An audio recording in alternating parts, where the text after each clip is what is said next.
오늘은 귀한 시간, 귀한 말씀을 통하여서 우리를 돌보시는 하나님, 우리를 돌보시는 하나님이라는 제목으로 하나님의 귀한 말씀을 함께 나누고자 합니다.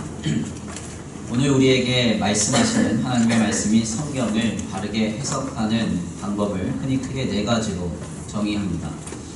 먼저는 문맥적 해석, 두 번째는 문학적 해석, 세 번째는 사회문화적 해석, 그리고 마지막으로는 신학적 혹은 교리적 해석이라고 정리하는 것입니다.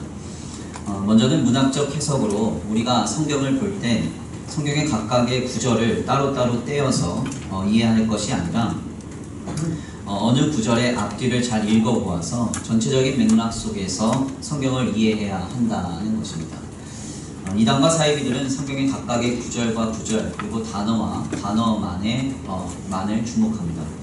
그러나 우리는 이와 같이 성경을 읽어서는 안 되고 이해해서도 안 됩니다.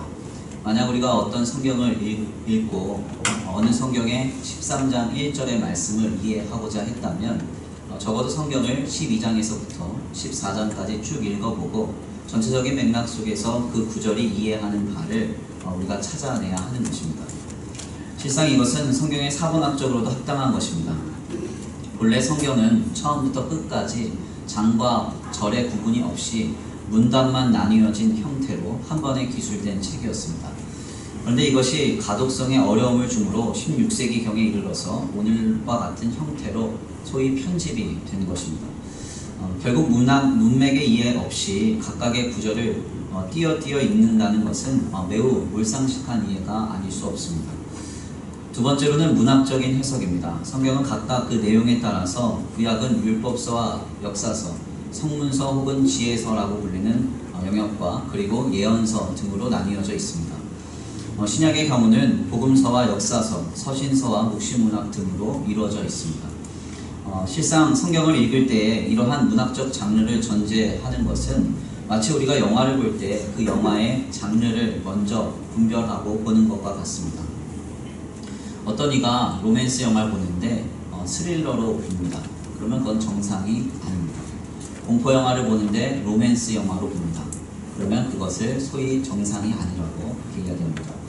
이와 같이 성경의 각각의 문학적 장르의 특성을 전제하고 성경을 읽는 것은 상당히 중요한 것입니다. 특별히 상징과 은유가 가득한 묵시문학인 다니엘서와 그리고 요한계시록과 같은 성경은 이것을 해석하는 방식이 여타의 성경을 이해하는 방식과 매우 다릅니다. 특별히 묵시문학인 다니엘서나 요한계시록을 역사서를 읽는 방식으로 해석하려는 시도는 매우 미성숙한 것이므로 우리는 이것을 분명하게 경계해야 합니다.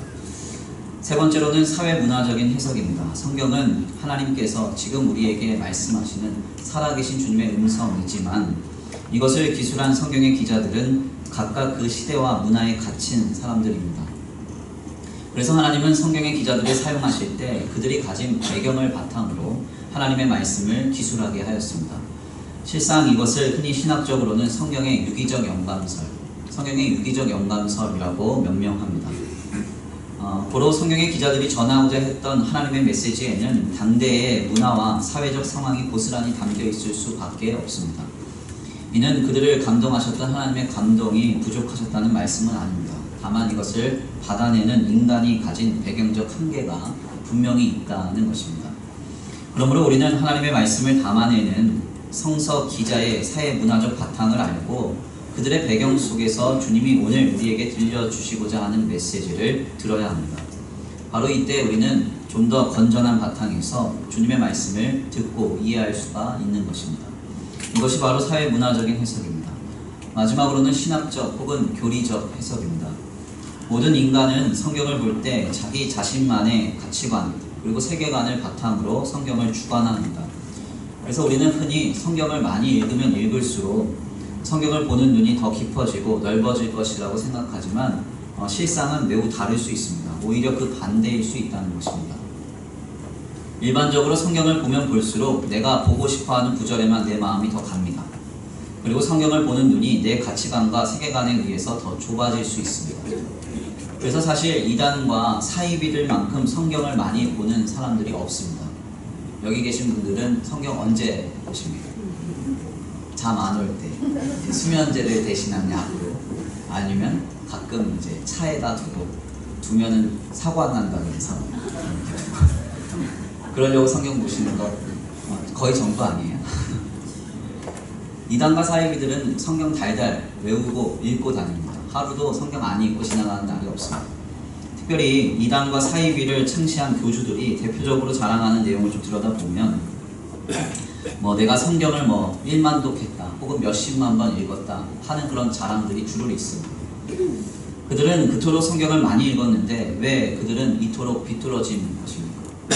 간단합니다. 그들은 하나님의 감동으로 자신을 깨뜨리면서 신학이라는 건전한 틀을 바탕으로 성경을 읽어야 했는데 그렇게 하지 않음으로써 읽으면 읽을수록 자기 생각이 더 강화되고 더 주관화되어 굳어져 버리는 것입니다. 그래서 얼마 전에 징역형을 선고받은 모 사이비 교회의 교주가 피지에 천국이 임한다고 해서 그 교회에 있는 성도들을 다 가정도 해체시켜가면서 피지로 이주를 시키고 거기서 노역을 시켰던 일이 있었습니다. 어느 기자가 물었습니다. 왜 하필 피지로 갔습니까? 그랬더니 그 교회 다니는 성도가 하는 말이 성경에 보면 피난처 얘기가 많이 나옵니다. 그래서 피난처 할 때 피자에 땅 지자를 써서 피지, 여기에 천국이 임한다 이렇게 이해했다는 것입니다. 피지는 당연하게도 한자어가 아닙니다. 찾아보시면 알겠지만 FIJI 영어입니다. 피지. 이렇게 황당한 주장을 하는 이유는 간단합니다. 성경을 자기가 읽고 싶은 대로 읽다 보면 이렇게 되는 것입니다. 그래서 바로 이때 필요한 것이 흔히 신학적 사고관이라고 하는 도그마, 즉 교리입니다. 건전한 교리적 틀을 가지고 성경을 볼 때 신자는 객관화되어서 성경을 보면 볼수록 하나님의 넓고 깊고 높으신 뜻을 발견하게 되는 것입니다. 이번에 우리 학생부 수련회에서도 사실 주제가 웨스트민스터 신앙 고백, 그 고백의 그 원문들을 아이들이 읽고 외우고 공부하는 것이었습니다. 아마 아이들 많이 어려웠을 겁니다. 그런데 신학적인 교리의 틀을 잘 갖춰놓으면 성경을 바르고 건전하게 이해하는데 도움이 됩니다. 혹자는 신학 교리가 뭐가 중요하냐, 성경이 중요하지 이렇게 이야기합니다. 근데 이건 진짜 미성숙한 발언입니다. 교리는 우리의 신앙의 건전성을 지켜주는 가장 중요한 틀, 즉 안전장치입니다. 교리가 없으면 사실 기준이 사라지기 때문에 혼란이 시작되는 것입니다. 교리가 없다면 성경을 해석하는데 누가 옳고 그른지 어떻게 판단할 수 있겠습니까? 그러므로 신학적 혹은 교리적 해석을 통해서 성경을 더욱 건전하고 바르게 이해하며 읽으시기를 간절히 축원합니다. 그런데 이렇게 설명을 드린 성경을 이해하는 방식, 문맥적인 해석, 혹은 문학적인 해석, 혹은 사회문화적인 해석, 교리적인 해석, 이런 해석들은 보통의 성도들이 일반적으로 감당하기가 매우 어렵습니다. 특별히 신약의 경우는 예수 그리스도의 생애와 가르침 그리고 사도들의 권면이 잘 파악이 되도록 정리가 되어 있기 때문에 신약의 대부분은 쉽게 이해가 됩니다. 그러나 구약의 경우는 때때로 우리에게 그다지 상관없는 내용처럼 보여지기 때문에 구약의 말씀을 이해하기가 쉽지가 않은 것입니다. 그래서 사실 일반 평신도가 구약의 성경을 잘 이해하는 방법 중 하나가 바로 구약의 말씀을 읽을 때 예수님과 그리고 그리스도의 복음을 발견하는 방식으로 성경을 읽는 것입니다. 이를 소위 원시복음이라고도 하고 구약의 학자이고 장로회 신학대학교의 총장을 지내셨던 장영일 교수의 표현을 빌리자면 이것을 그리스도 중심적 성경 읽기, 그리스도 중심적 성경 읽기라고 명명합니다. 예를 들면 아담과 하와가 범죄한 뒤에 하나님이 그들에게 찾아오셔서 저주를 내리시지만 결국 하나님은 그들에게 어린 양을 죽여 가죽옷을 입혀 살 길을 열어주십니다. 이때 이 죽임당한 어린 양이 바로 세례 요한이 예수님을 보고 고백한 세상 죄를 지고 가는 어린 양, 이 어린 양과 같다는 것입니다. 바로 하나님이 어린 양을 죽여 아담과 하와에게 가죽옷을 입히시고 살 길을 열어주시는 그 사건이 예수님의 십자가의 희생을 예표한다는 것입니다. 아담과 하와가 죄로 인하여 죽어야 했지만 하나님이 친히 어린 양을 죽여 그들에게 옷을 입히신 것처럼 죄와 사망의 비참으로 나아갈 수밖에 없는 우리를 위해서 하나님 아버지께서 친히 예수 그리스도를 십자가에 달려 돌아가게 하심으로 우리에게 살 길을 열어주셨다는 것이죠. 이는 또한 모세 당시의 유월절 사건을 통해서도 다시 한번 확인이 됩니다. 애굽의 마지막 재앙인 10번째 장자 죽음의 재앙은 애굽 땅에 있는 모든 생물의 처음 낳은 생물이 죽음을 당하는 사건이었습니다. 이제 모든 애굽 땅에는 곡소리만 날 일이 남아 있었습니다. 이때 하나님은 모세에게 친히 명령하셔서 이스라엘의 모든 집의 문설주와 임방에 어린 양의 피를 바르게 하십니다. 이 피를 보고 죽음의 사자가 담을 넘게 되어 이스라엘은 죽음으로부터 해방을 받게 되는데요. 이때 죽음의 사자가 담을 넘었다 해서 이를 우리는 유월, 담을 넘다, 그래서 유월절이라고 명명하는 것입니다. 바로 이 사건이 예수 그리스도의 보혈의 피가 우리로 사하심을 얻게 하고 우리의 심령에 예수의 피가 흐르게 될 때 모든 죽음의 사자가 물러가고 우리는 영원한 생명으로 인도받는 역사를 예표한다는 것입니다. 이것은 오늘 그냥 우리가 이렇게 읽어야 된다 하는 우리만의 입장이 아니라 신약에서 구약을 인용할 때 또한 구약을 해석할 때 대표적으로 히브리서 기자의 표현이나 아니면 바울의 내용들을 잘 들여다보면 모든 성경에서 구약을 이해하는 방식으로서 우리에게 분명하게 전해집니다. 이렇게 구약 성경 곳곳에는 예수 그리스도의 흔적과 복음이 예표되어 있습니다. 그래서 어느 신학자는 모든 성경은 다 그리스도에게로 통한다 라고까지도 말했습니다. 바로 이렇게 예수 그리스도의 흔적과 복음을 토대로 구약의 성경을 읽는 방식이 바로 그리스도 중심적 성경 읽기, 그리스도 중심적 성경 읽기인 것입니다. 이와 같은 관점에서 구약의 인물 중 가장 예수님과 닮은 사람을 꼽자면 우리는 그 사람을 요셉이라고 할 수 있습니다. 요셉은 예수님과 지나치게 닮은 사람입니다. 그는 먼저 예수님처럼 동족, 혈족에게 붙잡혀 노예 값으로 팔림을 당한 사람입니다. 예수님은 가룟 유다에게 당시 노예의 값이었던 은 30냥에 로마 병정들에게 팔렸습니다. 요셉은 노예로 형제들에게 은 20냥에 미디안 상인들에게 팔렸습니다. 더 나아가 요셉은 30살에 하나님의 아들로서 공생애를 시작하신 예수님처럼 그의 나이가 30살 됐을 때 총리로 쓰임받기를 시작했습니다.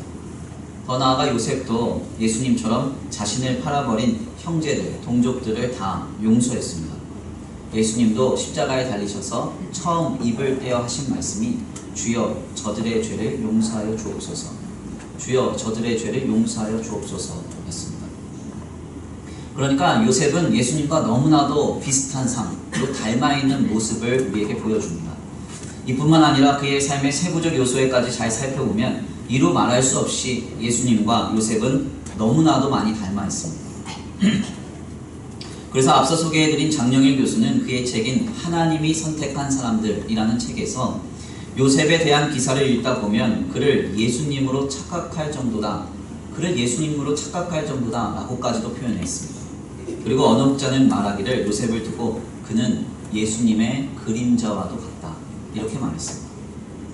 특별히 오늘 본문의 말씀 속에서도 우리는 요셉의 모습을 통해서 예수님의 모습을 발견합니다. 오늘 본문의 말씀은 요셉이 그의 아버지와 그의 형들 및 모든 식구들을 돌보는 일에 관하여 증언하고 있습니다.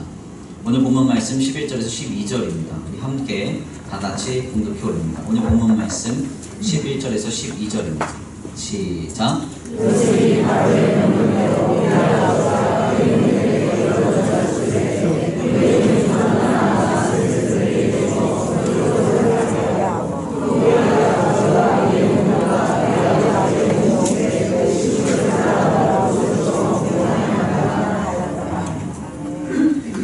말씀 11절과 12절 말씀에 따르면 요셉은 그의 아버지와 그의 형들 및 모든 식구들에게 거할 것을 주고 먹을 것을 주어 봉양하였다, 그렇게 말합니다. 특별히 우리가 여기서 눈여겨볼 만한 점은 바로 요셉이 그의 식구들에게 한 일입니다. 요셉이 형들을 섬기었다 할 때 우리말 주었다로 번역된 야샤보라는 이 히브리 말과 그리고 우리말로 봉양하였다 라고 번역된 히브리 말 쿨이라는 이 말은 본래 거주하다 라는 뜻과 부양하다 라는 뜻을 담고 있습니다. 여기서 특별히 부양하다 라는 뜻의 히브리 말 쿨은 거주하다 라는 뜻의 히브리 말 야샤브와는 달리 히브리 문법적으로 강조 형태인 피엘 형태로 우리에게 그 내용이 전해집니다. 그러니까 이는 성경의 증언상 요셉이 그의 아버지와 식구들을 향하여 부양한 일에 대해서 하나님께서 굉장히 강조하여 이 내용을 전하시고 계셨던 것입니다. 요셉은 그의 아버지와 그리고 그의 형들과 모든 식구들을 봉양했다. 이걸 주목해 봐라. 주님 이렇게 말씀하고 계시는 것입니다. 우리가 잘 알듯이 누군가를 부양하거나 봉양하는 일은 한두 번 하고서 그치는 일이 아닙니다. 다만 지속적이고도 계속적으로 감당해야 하는 일입니다. 물론 여기서 우리에게 전해지는 히브리말 쿨이 과거 형태로 증언된 것은 분명하지만 본래 이 히브리말 쿨이라는 말 자체의 기원된 뜻에는 떠받치고 견디다 라는 의미가 내포된 것을 좀 참고해 보면 성경은 요셉이 그의 식구들을 봉양하는 일에 떠받치듯이 견디듯이 계속된 헌신을 기울였음을 강조하고 있었던 것입니다. 다만 이것을 사건적으로 과거 형태로 증언하고 있을 뿐입니다. 즉 정리를 해보면 요셉은 자신의 아버지와 형들을 단 한 번 봉양하는 일에 그치지 않고 일평생 죽는 날까지 계속해서 꾸준히 버티고 견디며 신실하게 그들을 섬겼던 것입니다. 실상 우리는 이러한 요셉의 모습을 증거하는 성경의 증언을 통해서 오늘 우리 스스로에게 이런 질문을 해볼 필요가 있습니다. 우리도 과연 요셉처럼 이와 같이 살 수 있는가 하는 것입니다. 우리도 요셉처럼 지난날 나를 배반한 식구들을 신실하게 계속해서 봉양하며 섬길 수 있는가? 혹은 더 나아가 우리는 누군가에게 이와 같은 헌신을 기대하며 혹은 경험할 수 있는가? 이런 질문을 해봐야 합니다. 우리는 이 질문 앞에서 진솔하게 인정할 수밖에 없습니다. 우리는 이와 같이 할 수 없습니다. 그리고 우리는 어느 누군가에게서도 이런 헌신을 기대할 수 없습니다. 지난날 자신을 팔아버리고 10수년 만에야 도움을 받기 위해 애굽 땅으로 찾아와 자신과 조우하게 된 식구들에게 누가 어찌 이토록 헌신할 수 있단 말입니까? 자녀라고 이렇게 할 수 있을까요? 자녀도 이렇게 할 수 없습니다. 김병의 효자 없습니다. 130세나 된 아버지를 끝까지 신실하게 봉양할 수 있는 사람도 없습니다. 죄송한 이야기지만 제가 간혹 이런저런 신방을 좀 다니면서 어르신들이 요양원에 계신 것을 보면 얼마나 마음이 어려운지 모릅니다. 어떤 분이 그러시더라고요. 현대판 고려장이 따로 없다. 죄송합니다. 제가 이 말씀을 드리는 것은 지금 부모님을 요양원에 모신 분들을 정죄하려고 꺼낸 말씀은 아닙니다. 다만 가보면 마음이 너무 어렵다는 말씀입니다. 요셉이라고 130세나 된 아버지를 봉양하는 일이 쉬웠겠습니까? 그를 배신하고 그를 팔아버리고 10수년 동안 모른 척했던 형제들을 끝까지 신실하게 공배하는 일이 쉬웠겠습니까? 쉽지 않았다는 것입니다. 요셉도 우리와 성정이 같은 사람입니다. 부모를 모시는 일, 형제를 돌보는 일은 예나 지금이나 똑같이 다 어려운 것입니다. 부모라고 해서 자녀를 이렇게 요셉처럼 돌볼 수 있을까요?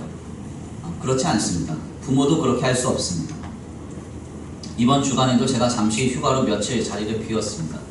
저는 이 시간 동안 저희 아이들을 데리고 여기저기를 좀 돌아다니면서 놀아줬습니다. 다니다 보니까 와, 이건 휴가가 아닙니다. 노동입니다. 저는 아이들의 부모입니다. 그래서 아이들한테 마땅히 이렇게 해줄 만한 사람입니다. 그런데 3일 지나고 나니까 속에서 이런 생각이 들었습니다. 아, 이거 못해 먹겠다. 그런 생각이 들었습니다. 그리고 나서 제가 3일 만에 집에 돌아왔습니다. 돌아와 보니까 그간 손자들을 돌봐주시던 저희 어머니는 애들이 없으니까 회춘하셨습니다. 갑자기 젊어지셨습니다. 생기를 얻으셨더라고요. 그래서 저희 어머니가 늘 저에게 하시는 말씀이 있습니다. 둘째네는 봐줬어도 첫째네는 못 봐준다. 이렇게 얘기하세요. 또 그랬더니 저희 집 첫째는 아직 결혼도 안 해놓고 또 결혼할 사람도 없는데 그럽니다. 맡기라 해도 안 맡깁니다. 알아듣는 분들만 알아들으시더라고요. 무슨 말인가 하냐면 요셉이 보여주는 모습은 인간의 노력과 의지로 가능한 모습이 아니라는 것입니다. 부모 자식 간에도 요셉처럼 섬기며 끝까지 봉양하기 어렵습니다. 형제 자매 간에도 못하는 일입니다. 저도 우리 교회의 어린 지체들에게 그리고 또한 우리 성도들에게 할 수만 있으면 헌신하려고 애씁니다. 그러나 저도 요셉처럼은 못합니다. 가끔 제가 잘해줬는데 뒤에서 배신하고 이러면 속에서 막 우라가 칩니다. 아직 목사가 되려면 멀어서 그렇습니다. 혈기가 남아있어요. 저도 요셉처럼 못합니다. 부모도 못하고 자식도 못하고 형제 자매 간에도 못하고 목사도 못하는 이 요셉의 모습을 증거하는 본문을 통해서 대체 우리는 이 본문을 어떻게 적용하고 이해해야 합니까? 이는 서두에 말씀을 드린 바대로 그리스도 중심적 성경이기 즉 예수님의 그림자로서 이 말씀을 볼 필요가 있습니다. 요셉이 자신을 팔아버렸다가 흉년의 고통 때문에 어쩔 수 없이 애굽으로 내려와 자신과 재회하게 된 아버지와 그의 형들을 그의 인생을 다 바쳐 죽는 날까지 봉양했던 이 모습을 통해서 오늘 우리는 우리를 향하여 일하고 계시고 우리를 돌보고 계시는 하나님의 모습을 발견하는 것입니다. 우리 주님은 오늘 본문의 말씀을 통해서 우리에게 이렇게 말씀합니다. 내가 너희를 위하여 버티고 견디며 너를 돌보리라. 주님 말씀합니다. 아멘입니다. 너희는 나를 배반하지만 내가 너를 위하여 주고 또 주며 공개하리라. 주님 말씀하고 계십니다. 너희가 나이가 들었든지 너희가 어떠한 상태이든지 내가 너희를 도우리라. 주님 약속하고 계시는 것입니다. 그래서 시편 121편의 기자는 그 하나님을 이렇게 노래했습니다. 제가 봉독해 올리겠습니다. 내가 산을 향하여 눈을 들리라. 나의 도움이 어디서 올까? 나의 도움은 천지를 지으신 여호와에게서로다. 여호와께서 너를 실족하지 아니하게 하시며 너를 지키시는 이가 졸지 아니하시리로다. 이스라엘을 지키시는 이는 졸지도 아니하시고 주무시지도 아니하시리로다.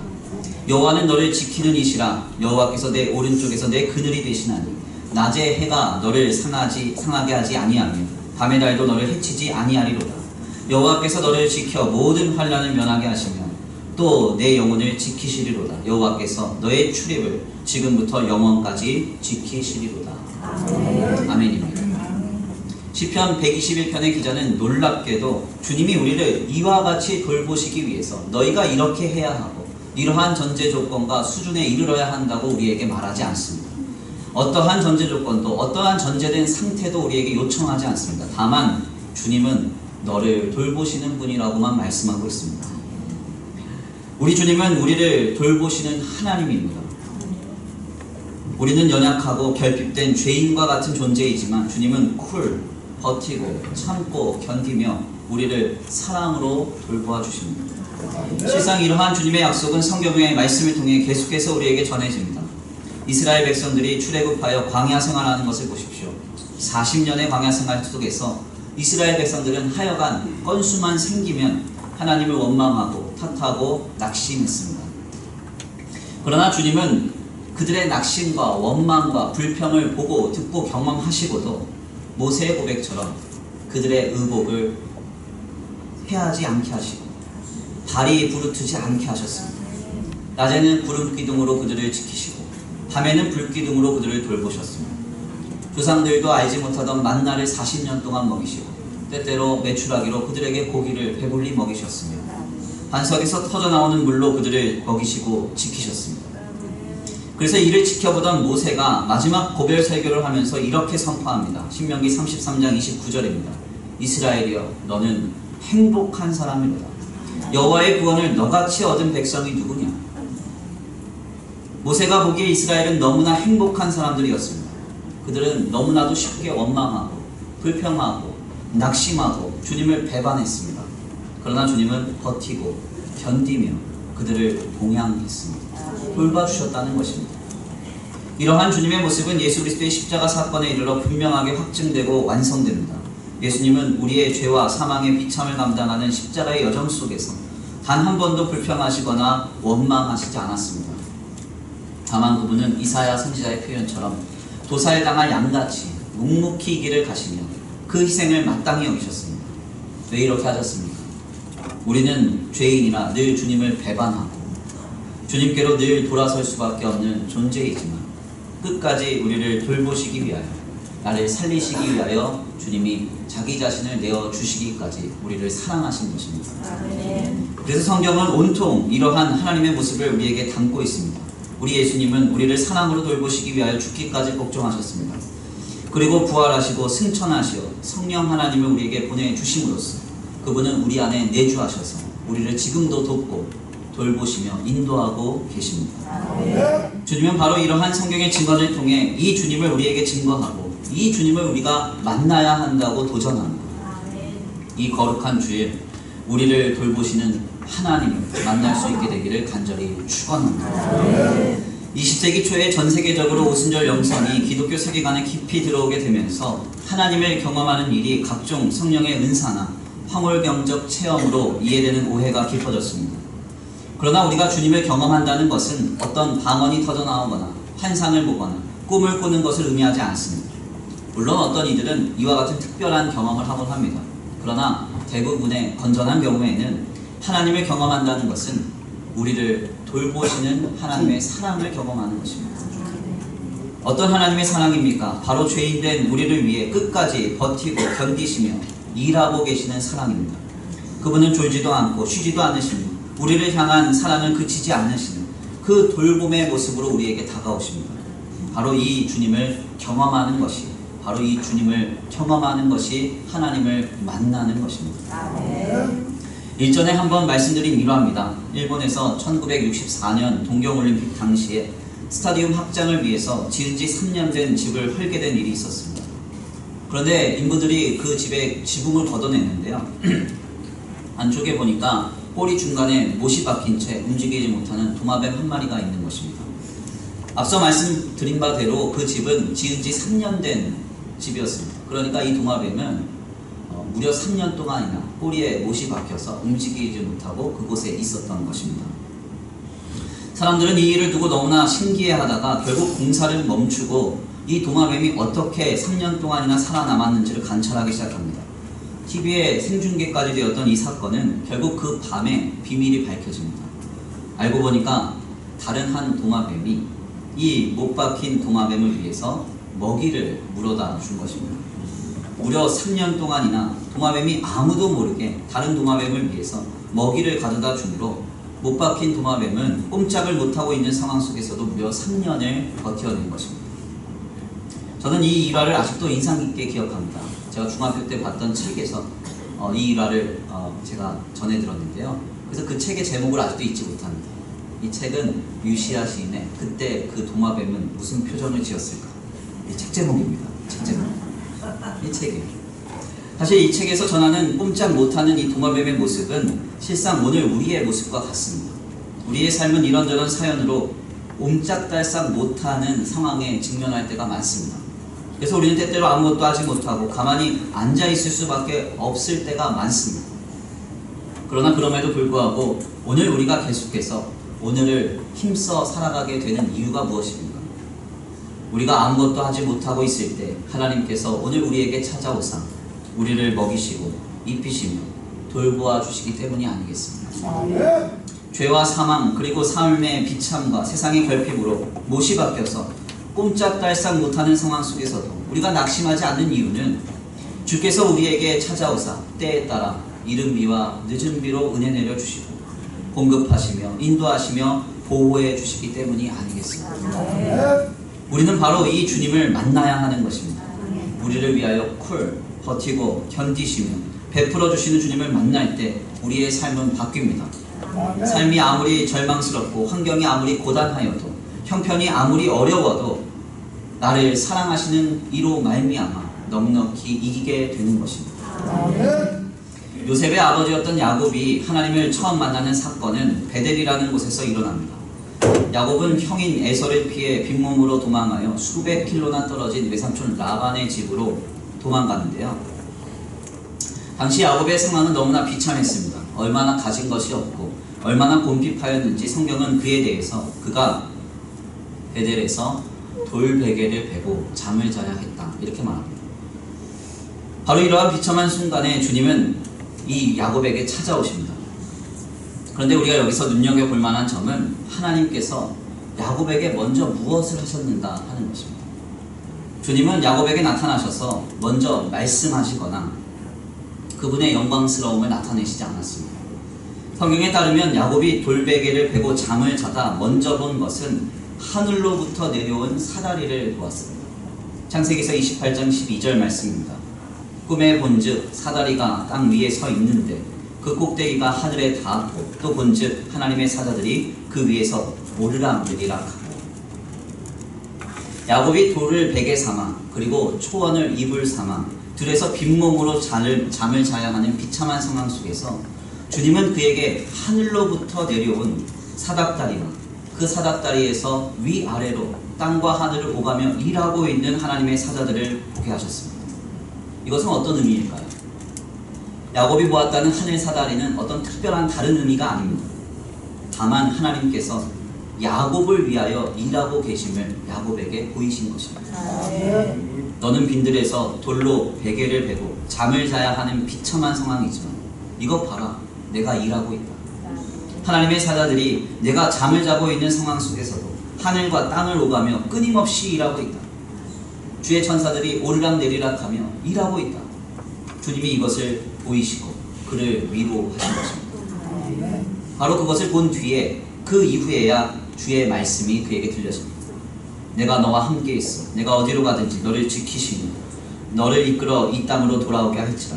내가 내게 허락한 것을 다 이루기까지 너를 떠나지 아니하리라. 아멘입니다. 여기서 중요한 점은 야곱이 먼저 무엇을 보았는가 하는 것입니다. 하나님께서 자신을 위하여 일하심을 먼저 보았습니다. 보고 났을 때 그 이후에야 주의 말씀이 들려지는 것입니다. 주님이 우리를 위하여 일하심을 보고 나서야 주의 약속이 들려집니다. 그러므로 우리가 먼저 보고 경험해야 할 것은 바로 우리를 위하여 일하시는 주님입니다. 끝까지 버티고 참으시며 모든 것을 내어주시기까지 돌보신 그 주님의 사랑, 그 사랑을 우리는 지금 경험해야 하는 것입니다. 이 주님을 만나는 것이 신앙의 그리고 회복의 첫 단계입니다. 오늘 요셉의 모습을 통해서 오늘 우리를 향한 주님의 모습을 발견하시기를 간절히 축원합니다. 지금도 우리를 위하여 졸지도 쉬지도 않으시고 버티고 견디며 우리를 돌보고 계시는, 우리에게 은혜를 베풀어 주고 계시는 그 주님을 만나는 거룩하고 복된 귀한 이 주일이 되시기를 간절히 축원합니다. 말씀의 결론을 맺겠습니다. 오늘 본문 말씀에서 우리는 도저히 사람으로서는 감당할 수 없는 희생과 헌신, 사랑의 모습을 보여주는 요셉의 모습을 통해서 오늘 우리를 향한 주님의 모습을 발견합니다. 요셉은 예수님의 그림자입니다. 우리는 그의 모습을 통해 오늘 우리를 오직 사랑으로 돌보시는 예수님을 보게 되는 것입니다. 기독교는 흔히 체험의 종교라고 합니다. 체험이 없다면 우리는 주님을 바르게 신앙할 수 없습니다. 어떤 체험이 필요합니까? 우리를 향하여 쉬지도 않고 졸지도 않고 우리를 위하여 돌보고 계시는, 사랑으로 돌보고 계시는 그 주님을 만나는 체험이 필요합니다. 1273년 12월 6일 수요일에 성 니콜라우스 축제일 아침 축하 미사를 집전하고 있었던 한 사제는 미사 중간 갑자기 어떤 것에 의해 말할 수 없는 큰 충격을 받습니다. 그는 무엇인가를 보고 무엇인가를 들었다고 전해지는데 이것이 그에게 심히 영향을 미쳤고 그를 크게 변화시켰습니다. 그래서 그는 그 이후에 15년 동안이나 계속해서 저술해 오던 그 저작을 멈추고 더 이상 아무것도 쓰지 않습니다. 결국 이것을 지켜보던 그의 오랜 친구이자 비서였던 피페르노의 레기날드라는 이 사람은 그를 찾아가 이렇게 묻습니다. 아니 신부님, 당신이 그토록 하나님을 찬양하고 세상을 깨우치려고 시작한 그 대작을 왜 치워두고 쓰지 않습니까? 이렇게 질문합니다. 이때 이 질문에 사제가 대답한 것은 이와 같았습니다. 레기날드, 난 아무것도 할 수가 없습니다. 주님이 내게 찾아오셔서 내가 보게 된 것과 주님이 내게 찾아오셔서 내게 계시된 것을 비교해 볼 때 내가 쓴 것은 아무것도 아닙니다. 지푸라기처럼 여겨집니다. 이렇게 고백했습니다. 그가 본 것은 무엇입니까? 자신을 너무나 사랑하셔서 자신을 뜨겁게 찾아오신 주님이었습니다. 그 주님을 보았습니다. 그가 받은 계시는 무엇입니까?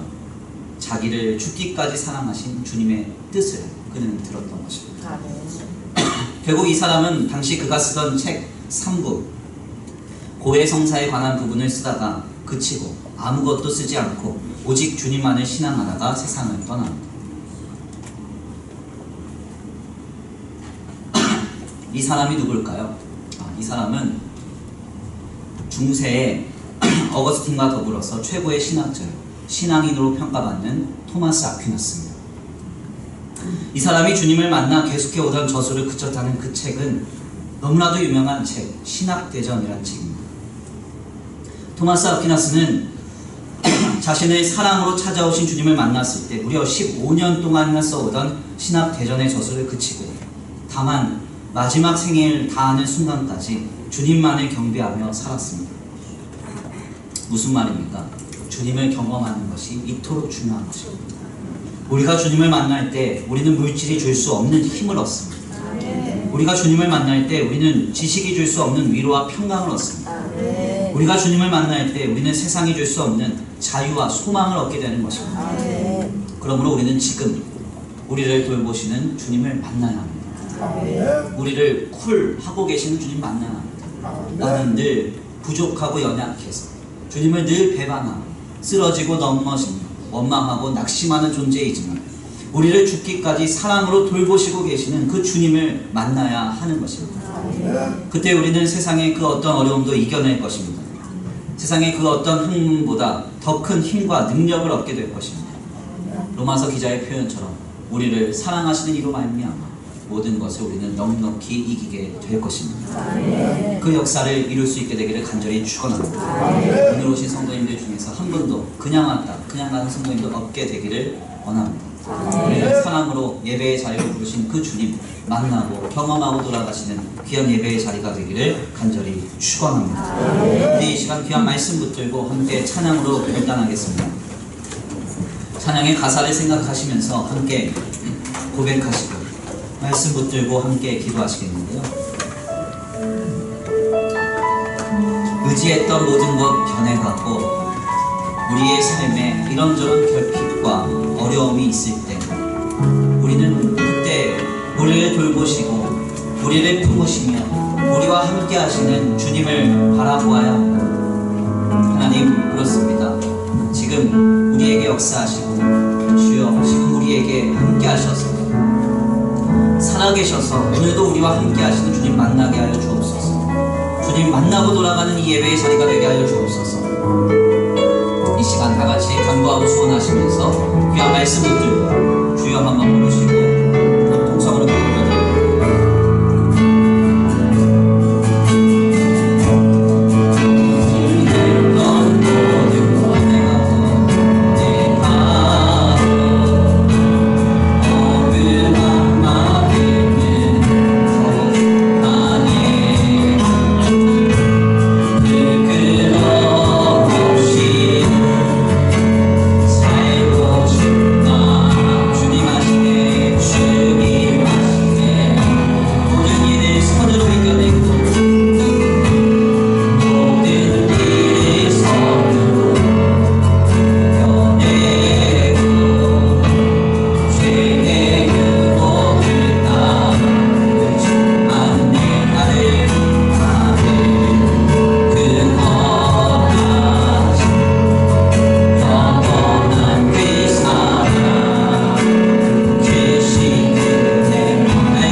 않아도 잡히지 않아도 주님 우리를 돌봐주고 계시는 줄 믿습니다.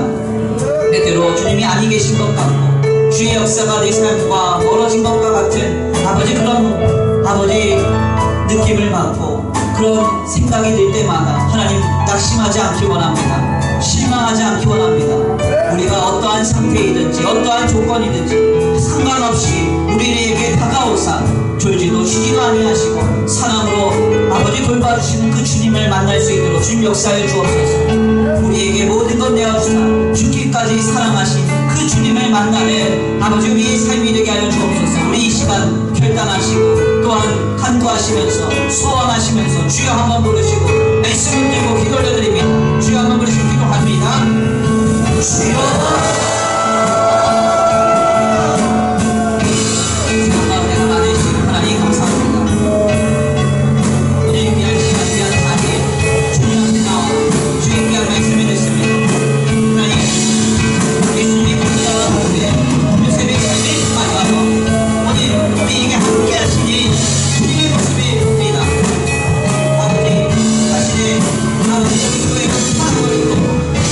지금 그냥 머리털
주신 하나님 감사합니다. 오늘 귀한 말씀을 통하여서 우리를 돌보고 계시는 주님의 모습을 발견하고 깨닫게 하시니 감사합니다. 요셉은 자신을 노예로 팔아버린 형들 그리고 모든 식구들을 십수년 만에 만나 조우하는 그 자리에서 그들을 전심으로 대하며 진실이 대하며 신실하게 봉양하며 모든 것을 섬기고 헌신했습니다. 주님은 이 요셉의 모습을 예수님의 그림자로 우리에게 보여주십니다. 내가 너를 위하여 이와 같이 하리라. 주님 약속하고 계십니다. 우리는 늘 주님을 배반하고 아버지 작은 것에 낙심하며 아버지 또한 사소한 것에 원망할 때가 많지만 주님 우리의 이러한 부족과 결핍된 모습을 다 아시고 늘 우리에게 찾아와 버티고 견디시며 사랑으로 우리를 돌봐 주신 줄 믿습니다. 하나님 부족한 이 죄인을 사랑하신 그 사랑을 우리가 이 자리에서 경험하기를 원합니다. 주를 예배하러 온 이 자리에서 주여 살아계셔서 우리에게 임재하시어 지금 우리를 죽기까지 사랑하신 그 사랑을 경험케 하여 주시옵시고 아버지 그 은혜로 인하여 새 힘을 얻어 우리의 삶의 자리로 되돌아갈 수 있도록 주님 역사하여 주시옵소서. 주님의 놀라우신 은혜와 사랑과 우리를 향한 돌보심을 경험할 때 아버지 우리의 삶이 바뀌어질 줄 믿습니다.